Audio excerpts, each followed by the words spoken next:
Halo, semangat pagi, sahabat MDRT.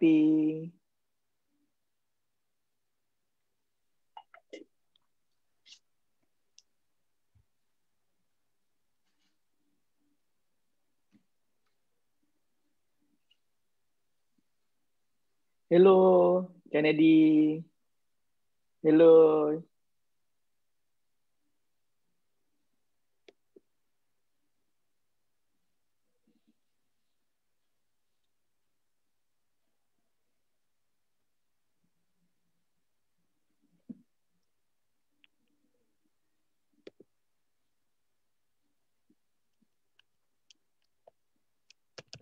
Halo teman-teman, kita mulai 5 menit lagi ya, sembari para sahabat MDRT bergabung terlebih dahulu.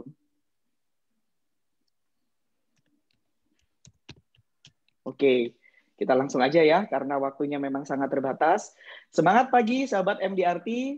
Perkenalkan, nama saya Billy Tegar Pradipta dengan kualifikasi 3 kali member MDRT. Kali ini saya bertugas menjadi host yang akan memandu jalannya FB Live pada sore hari ini. Nah, teman-teman, kali ini saya tidak sendirian. Saya ditemani oleh 2 wanita hebat, di antaranya adalah Tina Oktenia dengan 4 kali member MDRT. Hai Tina. Hai Billy, selamat pagi sahabat MDRT. Apa kabar semuanya? Semoga semuanya sehat selalu.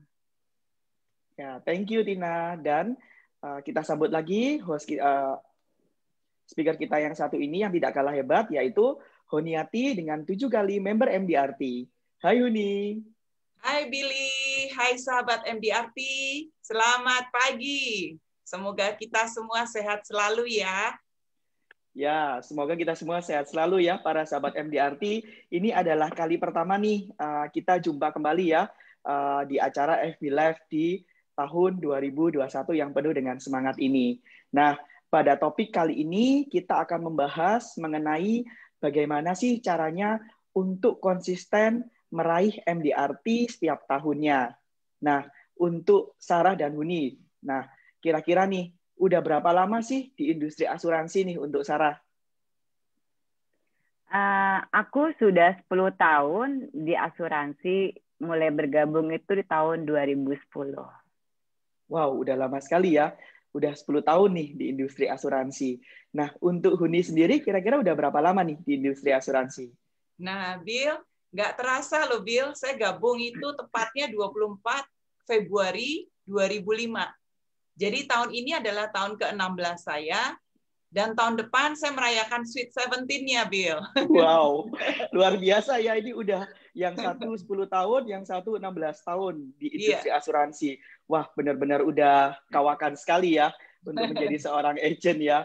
Nah, untuk Huni sendiri nih, bisa tolong jelasin nggak kira-kira nih background sebelumnya apa ya? Oke. Background saya benar-benar berbeda jauh, Bill. Karena saya background-nya adalah IT. Jadi saya dulu adalah seorang entrepreneur di sebuah perusahaan. Saya punya usaha sebagai pengusaha IT dengan 200 karyawan, Bill. Jadi keluar jalur benar-benar sampai pada kaget nih, bener nih masuk ke asuransi. Gitu. Wow, berawal dari seorang pengusaha nih ya berarti ya, Iya, dengan betul. 200 karyawan. Luar biasa Iya. sekali nih ya, Huni ya. Nah, untuk Sarah sendiri background-nya apa nih sebelum terjun nih di industri asuransi? Aku background-nya itu seorang ibu rumah tangga, dan aku memiliki 3 anak. Jadi kerjaannya ya arisan, ngurus anak, gitu, Bill. Oh gitu ya, berarti yang satu nih Huni wira swasta ya, dan yang satunya lagi Sarah seorang ibu rumah tangga dengan 3 orang anak ya. Itu merupakan background masing-masing sebelum terjun di industri asuransi ya. Nah, kembali lagi nih pertanyaan selanjutnya untuk Sarah nih. Lalu Huni ya, disambung sama Huni. Pernah nggak sih terbesit nih di dalam benak kalian untuk cita-cita nih menjadi seorang agen asuransi? Dan kira-kira bisa dijelasin nggak apa sih yang membuat Anda akhirnya memutuskan nih untuk pertama kali join di industri asuransi? Oke, thank you, Bill. Terus terang, tidak ada terbesit cita-cita untuk menjadi seorang agen asuransi. Kenapa saya menjadi agen asuransi? Awalnya saya ingin mencari produk life insurance untuk suami saya. Karena saya berpikir hidup manusia itu tidak ada yang bisa menebak. Bisa kapan saja berubah. Pada waktu itu, saya janji jumpa dengan teman saya yang seorang agen insurance. Saya menanyakan produk life insurance untuk suami. Dan setelah dijelaskan semua tentang manfaatnya, saya tanya teman saya, bagaimana caranya agar mendapatkan benefit yang lebih. Maklum ibu-ibu. Dan ketika saya berbicara seperti itu, teman saya malah mengajak saya join di insurance. Saya jawab, kenapa harus join? Dan teman saya jawab, jika kamu ingin mendapatkan benefit yang lebih baik kamu bergabung dengan saya. Akhirnya, saya datang ke kantornya dan bertemu dengan leader teman saya dan dijelaskan tentang benefit yang akan saya dapatkan. Kebetulan, pada saat waktu itu, keadaan bisnis suami saya sedang dalam keadaan tidak bagus. Jadi pada saat ditawarin untuk bergabung di bisnis insurance, saya tidak berpikir panjang. Saya langsung join. Saya sempat ragu dan bertanya pada keluarga saya, apakah saya bisa sukses di bisnis insurance ini. Dan suami bilang sama saya, kalau kamu tidak mencoba, kamu tidak tahu kamu bisa sukses atau tidak. Nah, dari situ saya tetap menjalani bisnis asuransi ini dan fokus dengan bisnis asuransi ini. Dan alhamdulillah sampai dengan sekarang ini saya tetap menjadi seorang member MDRT. Wow, luar biasa ya.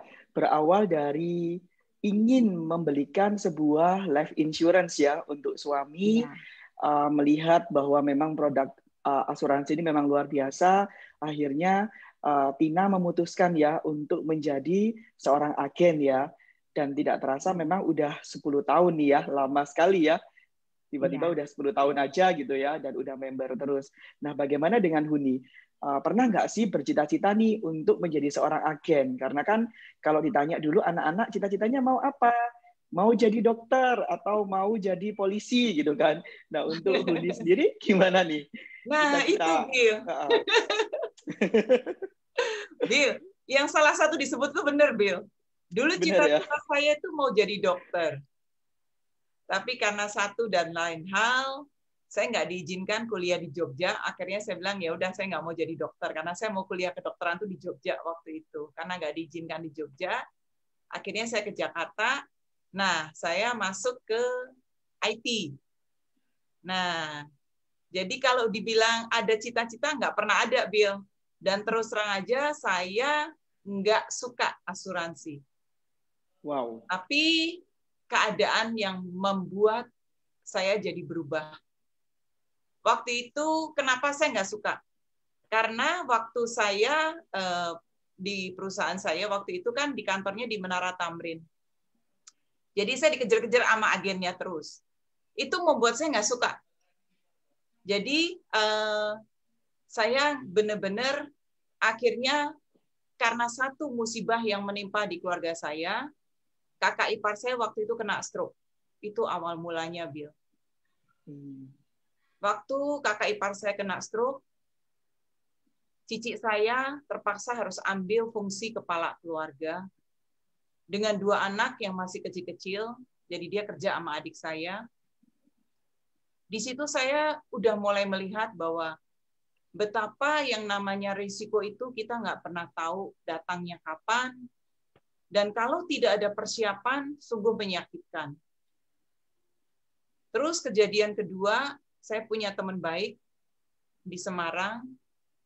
Dia anak keduanya baru umur nggak sampai 3 tahun lah, 2 tahunan lebih sedikit ya. Dia divonis sama dokter kena leukemia, di mana Rumah Sakit Karyadi sudah menyatakan angkat tangan. Waktu dia dibawa, dia disarankan sama dokternya, coba deh bawa ke Singapura, siapa tahu ada mukjizat di sana. Akhirnya dibawa ke Singapura. Nah, waktu dibawa ke Singapura, dokter pertama kali ketemu langsung bertanya, apakah punya uang 600 juta? Teman saya bilang nggak ada. Kalau nggak ada, bawa pulang aja, nggak usah berobat. Kita sebagai teman rasanya seakan-akan itu adalah anak kita sendiri, kita merasakan luar biasa, painful banget ya. Jadi waktu itu begitu dengar kabar itu, semakin membulatkan saya, tekad saya untuk saya harus tahu lebih jauh dan saya harus tahu dan saya harus bisa bantu banyak orang bahwa betapa pentingnya sebuah asuransi. Sebenarnya saya ditawarin sama teman itu sebagai klien. Tapi karena dulu saya udah pernah menolak dia, jadi saya gengsi untuk menerima. Jadi saya hanya bilang aja bahwa saya nggak suka. Tapi dia nggak putus asa, terus dia ngajak ketemu dengan leadernya, akhirnya saya ketemu, diceritakan lagi mengenai produknya. Waktu saya semakin mengerti, akhirnya saya bilang, saya kalau mau jadi agen bagaimana? Jadi saya bukan direkrut, Bill. Kita kalau rekrut susah ya. Iya, benar. Kalau ini malah mengajukan diri sendiri. Nah, gitu ya, saya mengajukan diri. Kenapa? Karena saya tahu ini bagus sekali dan saya harus bantu banyak orang di luar sana. Karena saya sudah ngalami gitu ya. Saya sudah ngalami kejadian-kejadian di depan mata saya, di keluarga saya sendiri, bahwa betapa susahnya, betapa luar biasa penderitaan yang harus dihadapi kalau sampai nggak punya proteksi. Itu, Bill, yang membuat saya akhirnya memutuskan bahwa saya punya misi untuk membantu orang-orang di luar sana.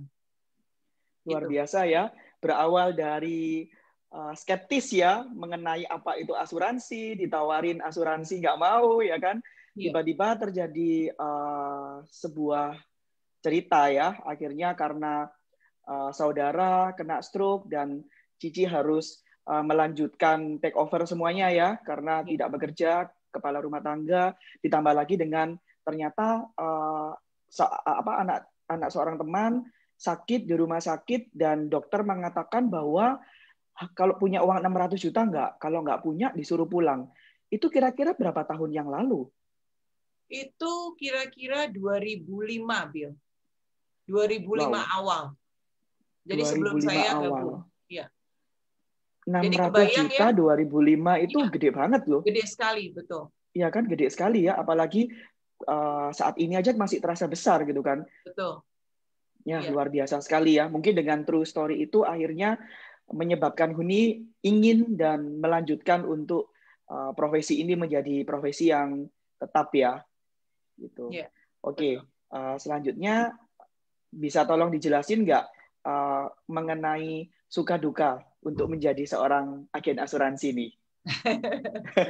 Soalnya kan rata-rata ini kalau ditanya suka duka, banyak dukanya gitu kan. Nah, kalau suka dukanya apa sih, Huni sama Sarah, kalau boleh tahu? Saya bicara duka dulu deh. Ya, supaya sukanya enak di belakang ya. Oke. Dukanya waktu itu saya terus terang aja masih polos ya sebagai agen waktu itu 24 Februari 2005. Dengan percaya dirinya, dengan begitu pedenya, saya nawarin teman sesama orang tua murid, ya, jadi sesama anak yang sekolah. Saya bilang sama dia, sekarang saya jadi agen asuransi loh, pede ya Bill. Jadi saya bilang, saya jadi agen asuransi. Saya bilang, kamu udah punya belum asuransi? Dia bilang, oh udah ada. Kamu atau suami? Saya bilang. Dia bilang suami. Berapa? 500.000. Saya kaget Bill, waktu dia bilang 500.000. Hah? Uang sekolah anak waktu itu 1,5 juta sebulan. Jadi saya bilang nggak salah nih, iseng aja deh, dia bilang gitu. Oke, terus kamu udah punya belum? Dia bilang belum. Nah, waktu dia bilang belum, saya bilang nanti kamu buka sama saya ya. Saya tuh berpikir bahwa pasti dia mau, karena kita deket lah, Bill. Iya. Tapi dia bilang seperti ini yang membuat saya shock terus terang aja ya. Dia bilang nggak mau Nanti kan agennya beda. Artinya apa? Bahwa saya ditolak dia loh. Jadi rasanya tuh saya kayak dibanting dari lantai 5 sampai ke lantai dasar gitu. Saya nggak siap dengan penolakan itu, Bill. Terus terang aja ya. Jadi waktu itu saya langsung menghilang dari peredaran karena dulu saya tipenya adalah saya akan cari tahu, saya akan belajar tanpa disuruh-suruh, saya akan training, setiap hari saya akan belajar. Jadi tiba-tiba saya menghilang dari kantor, mereka pada bingung. Mereka tanya, kenapa? Kok nggak pernah datang lagi? Saya bilang, saya nggak cocok dengan bisnis ini. Kenapa? Masa 500.000 aja saya ditolak? Biasa mimpi 200 orang aja, kan ya? Ya, jadi waktu itu terus terang aja Bill, gengsinya masih tinggi sekali. Jadi akhirnya saya semakin mengerti waktu dijelaskan. Kenapa? Karena mindset saya ternyata salah. Jadi saya dikasih tahu, Hun, bisnis ini bukan bisnis jualan. Jadi akhirnya saya baru mengerti. Oh, oke. Karena waktu saya cerita ke teman saya tadi, saya mau jualan dia. Jadi waktu saya jual, dia nggak mau ambil, saya merasa ditolak. Betul ya? Kecewa ya? Betul, kecewanya luar biasa itu. Nah, terus saya merubah mindset saya. Jadi saya hanya menceritakan kepada orang-orang yang saya ketemu, ke siapapun saya cerita tanpa saya ada beban, karena saya punya misi, saya mau membantu dia. Jadi kalau dia nggak mau ambil, ya buat saya nggak ada ruginya gitu ya. Yang rugi adalah keluarganya dia, gitu Bill. Wow, luar biasa sekali ya.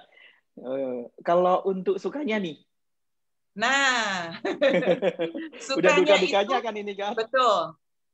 Kebayang ya Bill, udah 16 tahun ya, tapi saya make it short aja ya. Sukanya itu adalah saat kita bisa membantu klien pada saat terjadi risiko. Klien pertama saya waktu itu yang klaim adalah di tahun 2007. Umur baru 33 tahun, single mother, dengan satu anak, waktu itu masih umurnya hampir 2 tahun anaknya, jadi dia single parent ya. Jadi single parent, suaminya pergi, ninggalin dia begitu aja. Terus waktu itu saya minta dia buka, karena saya tahu dia perlu, saya bilang ya, buat anaknya, buat dia sendiri. Nah, pada saat 2007, bulan Mei, saya ingat sekali, bulan Mei, dia kena musibah. Dia kena musibah, kepleset di kamar mandi. Saya yakin kita pun pernah ngalamin ya, kepleset di kamar mandi. Nah, pada saat kepleset di kamar mandi, ternyata dia keantem shower di otak kecilnya. Itu fatal sekali, Bill. Jadi begitu keantem shower di otak kecilnya, dia langsung meninggal. Nggak lama, jadi begitu dia teriak-teriak ke pembantunya, nggak lama udah didobrak pintunya, udah nggak bisa karena keganjel kaki dia. Di situ saya baru ngerti, walaupun dia baru bayar 3 tahun, waktu saya bisa memberikan cek 500 juta, saya baru ngerti, baru klik, oh ini toh artinya membantu orang. Di situ membuka saya dan membuat saya semakin tidak ada beban untuk cerita ke siapapun. Itu dukanya, sukanya, Bill. Saya juga belum, waktu itu juga saya membekas sekali ya, waktu saya bisa membantu seorang anak pedagang ayam goreng. Kebayang ya, dia jualnya di gerobak, Bill. Jadi waktu itu ada kucing berantem katanya. Nggak tahu gimana si anak ini ngelihat di depan pintu, waktu kucing berantem larinya ke arah dia. Jadi si anak ini kaget, loncat, jatuh, tangannya patah. Waktu anak itu patah, ibunya mau bawa ke rumah sakit, takut sekali dengan biayanya. Tapi nggak ada pilihan. Saya bilang sama ibu itu, Bu, ibu punya asuransi untuk cover kesehatan anak ibu. Dan syukur, alhamdulillah, puji Tuhan, biaya operasi tangan anak itu semua di cover sama asuransi. Dan dia sampai berterima kasih, terima kasih. Itu yang hal-hal klaim yang dialami oleh klien-klien saya itu yang membuat saya sangat-sangat happy, Bill. Dan itu nggak bisa dibayar dengan uang. Itu suatu kebanggaan, suatu kebahagiaan, suatu sukacita yang luar biasa dari seorang agen asuransi yang saya rasakan. Wow. Karena mungkin, ya, Billy mungkin bisa kebayang ya, kalau kita punya saudara atau teman atau siapapun, kalau terjadi resiko, dipanggil Tuhan, paling berapa sih uang berduka yang bisa kita berikan? Betul. Tetap ada limit lah ya. Betul. Mereka kasih ya. Betul. Nah itu, Bill. Itu luar biasa sukacitanya menjalankan bisnis ini. Gitu, Bill. Wow. Berarti di sini sebenarnya ya, kalau kita perhatikan ya, sebenarnya untuk bisnis asuransi ini memang beda banget ya dengan bisnis konvensional yang mana dia hanya berbicara mengenai untung dan rugi, tetapi bisnis ini bisnis yang ada misinya ya. Berarti misinya itu adalah untuk membantu keluarga-keluarga ya di luar sana ya. Luar biasa sekali. Nah, kalau untuk Sarah sendiri, kira-kira apa nih suka dukanya untuk menjadi agen asuransi? Oke, Bill, thank you.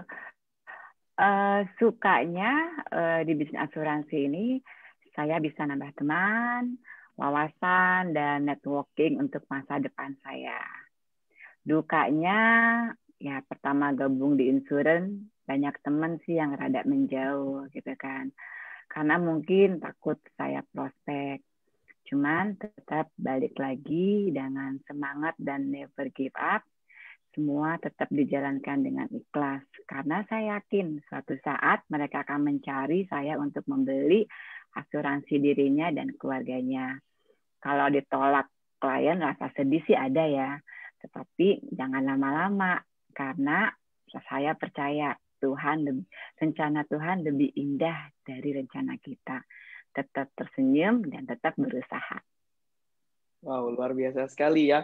Memang penolakan itu hal yang biasa ya di industri ini ya, karena mungkin mereka belum paham mengenai produk-produk yang ada di asuransi seperti itu. Ya. Untuk teman-teman sahabat MDRT, apabila ada pertanyaan bisa tulis di kolom komentar ya. Sekalian kita sambil ngobrol santai gitu kan. Nah, untuk Sarah nih, bagaimana sih Anda memandang profesi ini untuk masa depan Anda?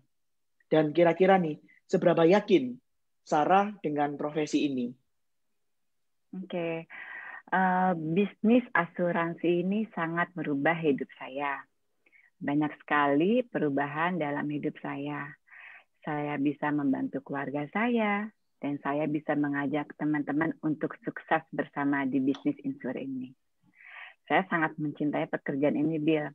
Karena pekerjaan menjadi seorang agen asuransi itu sangat mulia. Kita membantu semua teman-teman untuk lebih mengerti pentingnya asuransi itu untuk kesejahteraan keluarga. Wow, luar biasa sekali ya. Nah, kalau untuk Huni, gimana nih? Bagaimana nih Huni memandang profesi ini untuk masa depan Huni? Dan seberapa yakin nih Huni dengan profesi ini? Oke, Bill. Saya terus terang aja ya, semakin lama terjun di bisnis asuransi ini, semakin falling in love loh. Aneh ya? Iya. Dari awalnya yang menolak ya? Iya, betul. Kenapa? Karena saya melihat bisnis ini luar biasa menjanjikannya. Kita melihat penduduk Indonesia aja ya. Kita kan tinggal di Indonesia, penduduk Indonesia jumlahnya anggap sekarang 260 juta deh. Dari 260 juta itu, menurut data AAJI, yang sudah memiliki asuransi itu baru single digit. Kebayang ya, Bill? Jadi potensi marketnya tuh masih sangat-sangat luas sekali. Dan yang luar biasa lagi, saya cuma melihat bahwa selama masih ada kelahiran, artinya itu adalah opportunity, adalah peluang di dalam bisnis kita. Setiap ada kelahiran, pasti ada kematian. Betul ya, Bill? Jadi betul. Itu adalah peluang gitu loh. Itu, Bill. Seperti yang tadi juga Sarah udah sampaikan ya, bahwa bisnis ini tuh luar biasa banget gitu ya. Kita bisa mengajak teman kita, siapapun, sebagai mitra bisnis kita untuk sukses bersama. Jadi benar-benar bisnis ini aneh loh. Saya tuh juga merasakan kalau dulu saya waktu menjadi seorang pengusaha, rahasia dapur saya akan keep benar-benar, betul?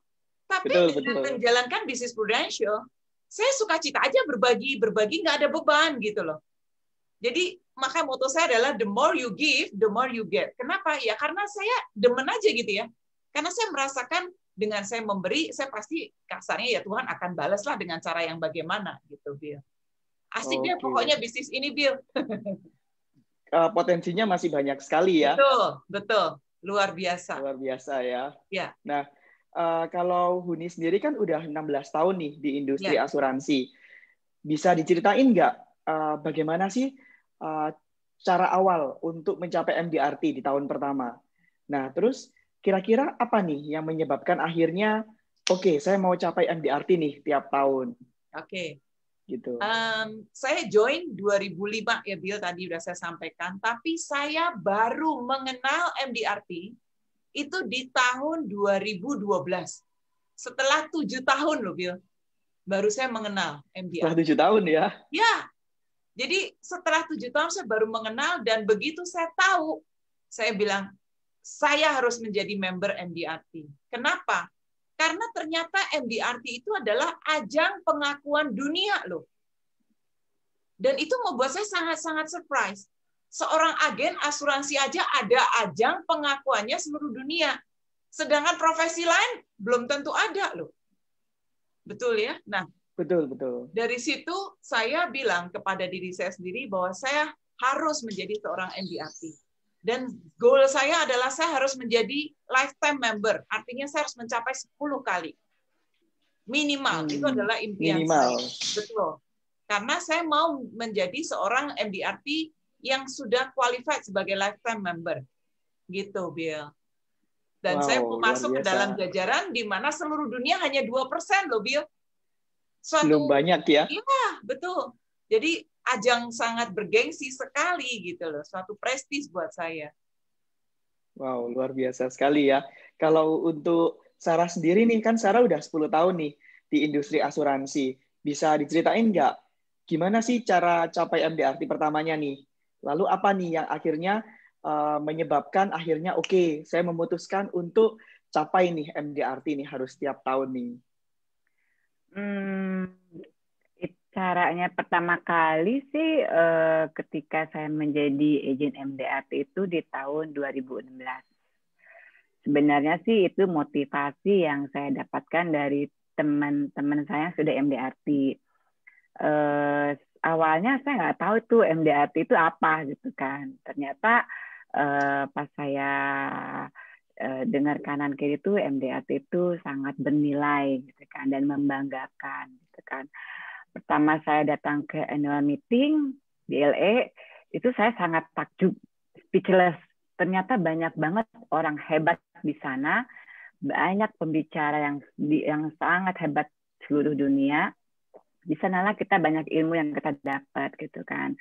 Jadi saya setiap tahun harus mencapai MDRT karena saya tidak mau kehilangan momen-momen yang begitu spektakuler di sana. Oh iya, keren sekali ya. Berawal mengikuti annual meeting ya pada saat itu ya. Bertemu dengan banyak orang di seluruh belahan dunia, kita sama-sama saling belajar, dan disitulah akhirnya Sarah memutuskan untuk ini harus mencapai MDRT tiap tahun, gitu ya. Iya, Billy, ya. Nah, untuk Sarah sendiri nih dan Huni ya, ada nggak tips atau selling idea untuk yang bisa dibawa nih untuk para sahabat MDRT? Untuk Sarah sendiri terlebih dahulu. Oke. Untuk tipsnya sih, kalau Sarah ya, kita harus selalu menjaga relationship yang baik dengan siapapun juga. Dengan teman, dengan klien, gitu kan. Karena ketika mereka merasa nyaman dengan kita, pasti mereka akan mempercayakan kepada kita proteksi dirinya dan orang-orang yang dicintainya. Dan kita harus selalu update di sosmed tentang pekerjaan kita, branding diri kita agar mereka tahu kita serius menjalankan bisnis asuransi ini. Wow, berarti kuncinya selling idea-nya juga tidak lupa kita harus branding ya, supaya mereka juga tahu bahwa kita tetap eksis ya di bisnis ini ya. Gitu. Ya, ya benar. Luar biasa. Bagaimana dengan Huni? Ya. Untuk tipsnya atau selling idea-nya? Kalau saya selalu harus mindset kita yang harus kita benarkan dulu. Kita nggak boleh menjalankan bisnis asuransi itu untuk jualan. Jadi kita harus mengedepankan kita menjalankan bisnis prudential. Kita menjalankan bisnis asuransi adalah karena kita mau menjalankan misi kita untuk membantu orang di luar sana. Ya, jadi pertama itu. Kedua, selalu menempatkan diri di posisi klien. Jadi selalu berada di posisi klien bukan karena kepentingan kita sendiri. Itu yang selalu saya tekankan dan tanamkan di dalam hati saya bahwa saya mau ketemu seseorang karena saya mau membantu dia, bukan karena untuk kepentingan saya. Maka saya harus memastikan apa yang menjadi kebutuhan klien saya sehingga benar-benar saya bisa memberikan yang terbaik pada saat terjadi sesuatu dan keluarganya bisa menerimanya itu dengan penuh sukacita karena sesuai dengan kebutuhan. Tapi bukan karena kasarnya ya asal ambil deh, nggak mau saya. Jadi benar-benar kita harus memberikan edukasi kepada orang-orang yang kita temui betapa pentingnya, kenapa mereka perlu ambil asuransi itu, ya. Itu aja sih yang buat saya simple. Berarti untuk Huni sendiri, tipsnya ini kalau boleh saya rangkum adalah kita itu lebih banyak bercerita ya, bercerita mengenai konsep. Kita harus membuat itu semua, mempackaging itu semua menjadi sesuatu yang menarik ya, bukan kita menjual sebuah produk seperti itu ya. Ya, betul. Wow, luar biasa. Nah, pertanyaan selanjutnya nih, ada pertanyaan nih, kita sambil ini aja ya, kalau misalkan ada sahabat MDRT yang tanya, kita bantu untuk jawab ya. Ini ada pertanyaan dari Nyimas Amina, biar konsisten bisa capai MDRT, prospeknya ke siapa aja nih? Mulai dari Hudi dulu deh. Oke. Teman-teman sahabat MDRT pasti punya existing client, itu dulu. Existing client kita harus cek lagi satu persatu. Apakah dia sudah optimal perlindungannya? Terus kita minta referensi. Setelah itu kita, kalau saya seringkali ngadepin bahwa, aduh ladang saya lagi kering nih. Mau tidak mau kita harus buka ladang baru yang subur. Nah, gimana caranya? Bisa masuk ke komunitas, ya. Misalkan kalau saya salah satunya yang saya lakukan adalah masuk ke komunitas jalan pagi. Apalagi komunitas-komunitas lain mungkin ada teman-teman yang bilang, oh saya suka goes, ya udah masuk ke komunitas goes. Jadi kita ciptakan satu network baru supaya apabila kita ladang-ladang yang sudah kita garap, mungkin saat ini dalam kondisi pandemi belum bisa menambah, maka kita di ladang yang baru kita bisa mendapatkan opportunity lain.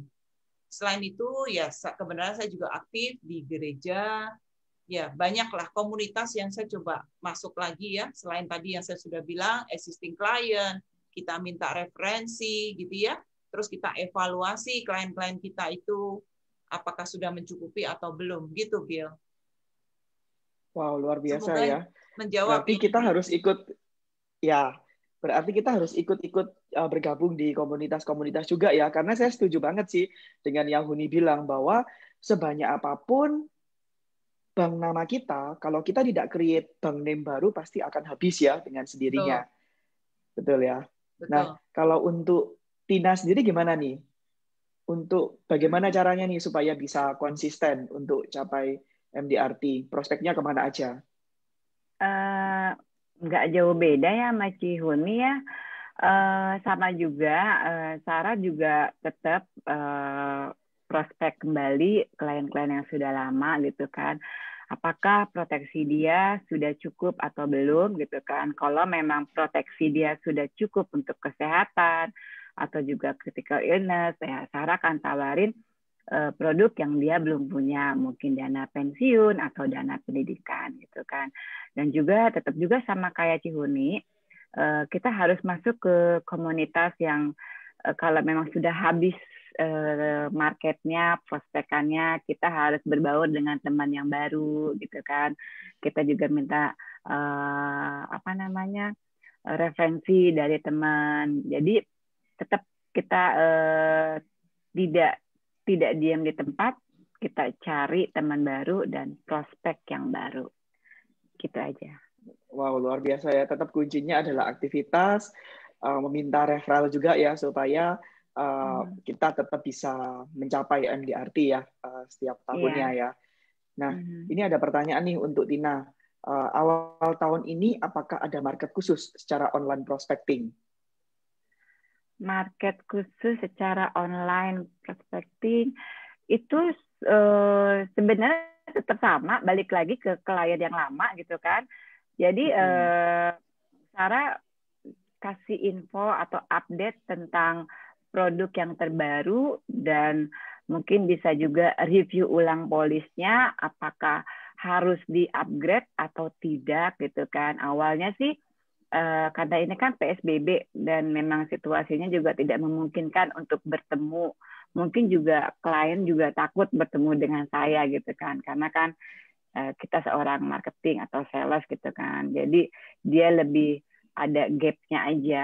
Jadi awalnya Sarah WhatsApp, tanya kabar gitu kan. Terus keadaannya seperti apa gitu. Habis gitu Sarah juga menginformasikan tentang produk yang baru gitu. Ketika mereka setuju atau mereka juga bilang, oke Sarah kita ketemu, baru Sarah ketemu gitu. Jadi Sarah awalnya cuma WhatsApp dan memberi informasi yang terbaru untuk si klien. Kalau kliennya memang mau ketemu dengan Sarah dan dia suka dengan produk yang Sarah tawarkan, kita janji ketemu gitu.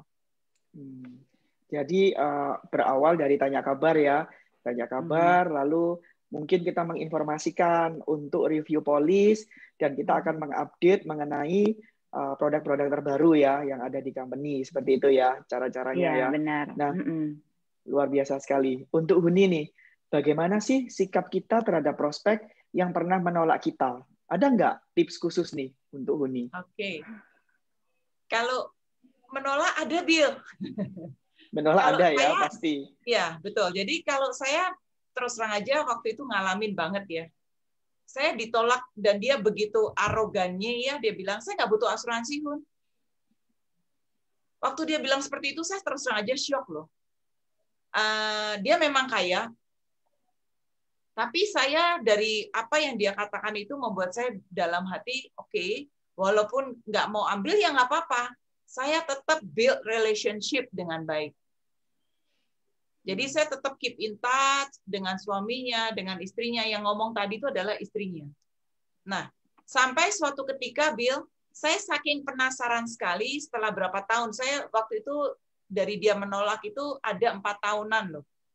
Suatu ketika tiba-tiba saya punya ide, saya mau WA suami. Waktu itu saya WA suaminya, saya bilang, saya lagi sedih nih Pak. Langsung saya kirim. Begitu saya kirim, saya terus terang aja juga kaget. Aduh, apa ya respon dia gitu ya. Begitu dia nggak balas-balas, saya cuma bilang, aduh mati deh, salah nih. Tapi saya diem aja dulu lah, gitu ya. Saya pikir udah terlanjur, nggak mungkin saya delete kan. Karena itu saya kirim melalui WA ya. Terus dia balas begini, kenapa sedih Hun? Dia bilang gitu. Saya cukup senang sih dia balas ya. Terus setelah itu saya bilang, Pak, saya terus terang aja sedih karena sampai dengan saat ini, saya belum bisa membantu Bapak sekeluarga. Setelah itu dia nggak balas.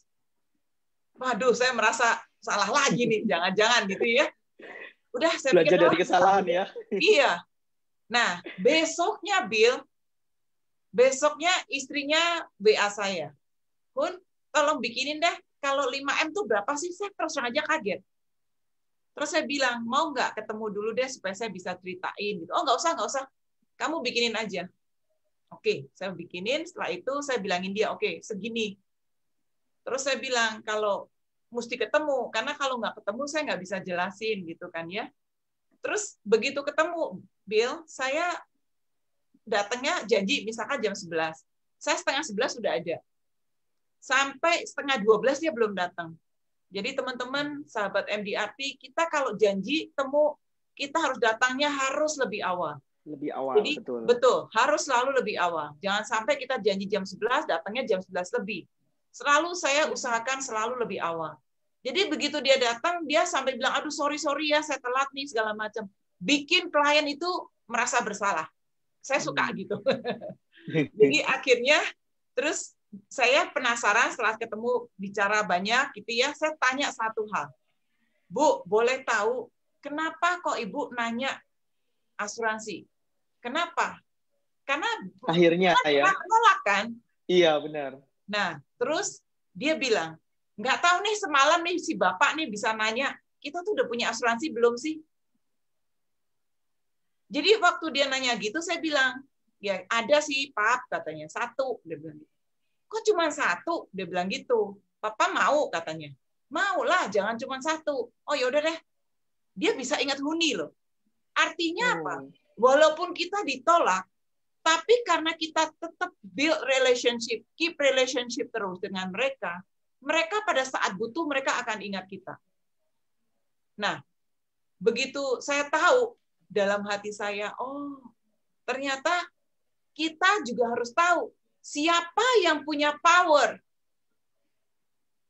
Ternyata dalam kasus saya, si ibu ini yang punya power loh. Oh gitu, ya. Berarti Jadi kita harus tahu ya, decision betul. maker-nya siapa nih ya? Ya, siapa decision maker-nya. Tapi kita bisa pakai sebagai seorang decision maker kalau kita deketinnya susah, sudah bilang enggak, ya enggak, kita pakai dengan cara lawannya. Okay. Dengan pasangannya, entah gimana caranya, mereka kan lebih mengenal pasangannya kan. Ya, jadi betul. akhirnya bisa terjadi sebuah deal loh. Itu yang luar biasa ya. Ya, betul. Oke. Nah, untuk Hundi dan Sarah nih, boleh dong untuk sales idea-nya kira-kira apa nih untuk para sahabat MDRT? Kalau saya selalu gunakan keranjang batu istilahnya ya. Jadi keranjang batu itu seperti kayak kita berdiri di atas papan, di mana papan itu menyangga semua kebutuhan pengeluaran tiap rumah tangga kan. Jadi si bapak, kalau bapak itu hanya kepala keluarga, maka bapak itu yang sebagai penyangga daripada keranjang batu atau istilahnya biaya hidup dia. Nah, betul. Kalau dia sebagai hanya seorang diri aja, dia bisa capek, betul? Dia juga bisa dalam kondisi yang tidak quote and quote nggak pasti, entah resiko pada saat terjadi resiko Tuhan panggil pulang lebih cepat, atau resiko terjadi musibah seperti kakak ipar saya kena musibah sakit kritis, maka keranjang batu itu akan tumpah otomatis. Kebayang ya? Jadi keranjang batu yang mempunyai tanggung jawab dalam hal ini adalah biaya rumah tangga, uang sekolah anak, mungkin ada KPR, ada KPM, ada uang kasih untuk orang tua, cicilan macam-macam lagi, yang dimana sebagai kepala keluarga dia harus sangga, udah nggak mungkin lagi, maka butuh penopang gitu loh.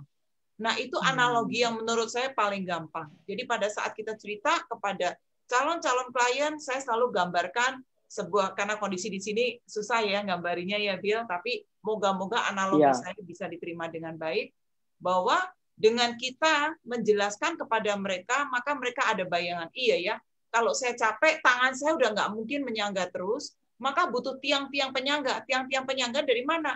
Dari perlindungan yang kita berikan. Misalkan apa? Perlindungan terhadap sakit kritis, ya kan? Atau nanti pada saat Tuhan panggil pulang, atau ya tergantung kebutuhan mereka untuk biaya pendidikan, untuk pensiun mereka. Nah itu yang kita jelaskan ke mereka. Semoga bisa membantu, Bill. Ya, luar biasa sekali. Nah, untuk Sarah sendiri, ada tips nggak untuk selling idea untuk para sahabat MDRT ini? Oke, kalau untuk Sarah, kebanyakan itu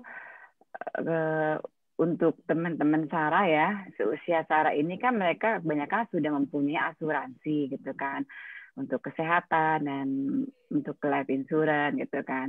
Biasanya Sarah memberi produk kayak dana pensiun gitu kan. Kadang mereka lupa dengan dana pensiun. Banyak banget ya di Indonesia zaman dulu itu ya, orang tua zaman dulu itu, contohnya orang tua saya gitu kan. Itu dia tidak memikirkan pas mereka pensiun, mereka akan mendapatkan income dari mana gitu kan. Nah, ketika saya menawarkan mereka, saya melakukan dana pensiun, karena ketika anak kita sudah beranjak dewasa dan sudah menikah, mereka pasti akan lebih mementingkan keluarganya. Kalau kita tidak punya dana pensiun, bagaimana dengan kehidupan kita nantinya? Jadi saya membuat teman-teman saya sadar kalau dana pensiun pun sangat penting untuk kesejahteraan kita nanti. Gitu, Bill. Jadi tidak hanya kesehatan, life insurance ya, tetapi banyak orang juga yang mereka lupa ya untuk mempersiapkan dana pensiun ya. Seperti itu ya, Sarah ya. Nah, kalau untuk Huni dan Sarah nih, boleh dong satu kalimat yang selalu memotivasi Huni dan Sarah untuk meraih MDRT setiap tahunnya. Kalau Huni gimana nih? Satu kalimat nih yang selalu memotivasi Huni untuk harus capai nih MDRT setiap tahun. Ya, saya mau meningkatkan standar saya, Bill. Saya nggak mau jadi agent yang biasa-biasa saja. I want to be MDRT. Saya mau masuk ke dalam 2% dari seluruh dunia sebagai seorang agent asuransi yang profesional. Kepanjangan ya, itu lebih dari satu kalimat ya, Bill? Iya, nggak apa-apa. Berarti memang harus capai MDRT ya, ingin menjadi agen yang profesional ya. Betul. Kalau untuk Tina sendiri gimana nih? Satu kalimat Tina, yang selalu nama memotivasi. saya Tina atau Sarah ya? Tina Sarah, oke. Kalau untuk saya, ini beberapa kalimat ya, Bill ya, nggak apa-apa ya. Iya, nggak apa-apa. Jangan putus asa atau kecil hati ketika klien belum ambil insuran melalui kita. Tetap semangat dan tetap berusaha, karena dengan berusaha dan selalu semangat pasti akan membuahkan hasil. Amin ya, semoga kita semua tetap semangat ya untuk para sahabat MDRT. Nah, ada lagi nih pertanyaan nih dari para sahabat MDRT. Nah, saat ini yang terinfeksi COVID kan semakin banyak. Apa nih sales idea yang digunakan pada saat ini? Dan gimana nih cara approach-nya nih? Untuk Sarah dulu kayaknya. Untuk sekarang ini banyak ini ya, COVID ya. Walaupun kita tetap menjaga protokol kesehatan, kalau yang namanya sudah akan kena, itu pasti akan kena gitu kan. Jadi alangkah baiknya kalau kita bisa memproteksi diri kita, karena kita tidak ada yang tahu besok, lusa, apakah kita akan sehat walafiat selalu, atau kita akan kena musibah COVID ini. Jadi alangkah baiknya kita harus punya proteksi diri, apalagi untuk kepala keluarga. Kasihan kalau kita sebagai kepala keluarga tidak mempunyai proteksi. Anak sama istri itu di rumah pasti mikirin biaya hidup, atau mikirin juga suami gimana di sana gitu. Lebih baik kita harus mempunyai proteksi diri sendiri dulu. Oke, kita harus memiliki proteksi terlebih dahulu ya. Bagaimana dengan Huni nih, kira-kira? Iya, Bill, terus terang aja kondisi ini kan kembali lagi orang tidak pernah menyangka akan selama ini, betul ya? Betul. Kondisi ini benar-benar di luar dugaan dan tidak ada yang bisa kasarnya aku nggak mau karena aku punya uang banyak, nggak bisa pilih loh. Jadi kita nggak bisa bilang bahwa orang yang kaya, orang yang kena itu orang yang miskin atau orang kaya, nggak ada yang orang yang sehat pun, orang yang sakit kita nggak bisa pilih ya. Tidak ada, iya betul ya, Bill ya. Jadi artinya apa? Ya. Resiko yang terjadi saat ini justru yang sangat-sangat besar. Nah, tugas saya untuk mengingatkan orang-orang di luar sana dengan kondisi seperti ini, kalian mesti punya perlindungan. Kenapa? Karena resikonya benar-benar tidak bisa kita kontrol. Di luar kuasa kita. Ada yang sehat minggu lalu masih ketemu, masih ngobrol-ngobrol, tahu-tahu Tuhan panggil pulang. Itu syok loh waktu kita dengar kejadian seperti itu. Dan itu bukan cuma 1, 2, enggak. Jumlahnya banyak sekali. Jadi kondisi ini justru saat yang tepat untuk kita semakin banyak bicara kepada mereka-mereka di luar sana dengan cara gimana? Entah melalui WA, entah melalui Zoom, entah melalui media sosial yang teman-teman biasa gunakan. Jadi intinya adalah apa? Kita tetap aktif, tapi jangan lupa tetap mesti 3M ya, Bill. Jaga jarak, pakai masker, cuci tangan, gitu kan ya. Jadi saya cuma bisa membuka apa yang ada di dalam konteks list saya mengingatkan mereka lagi, Bill.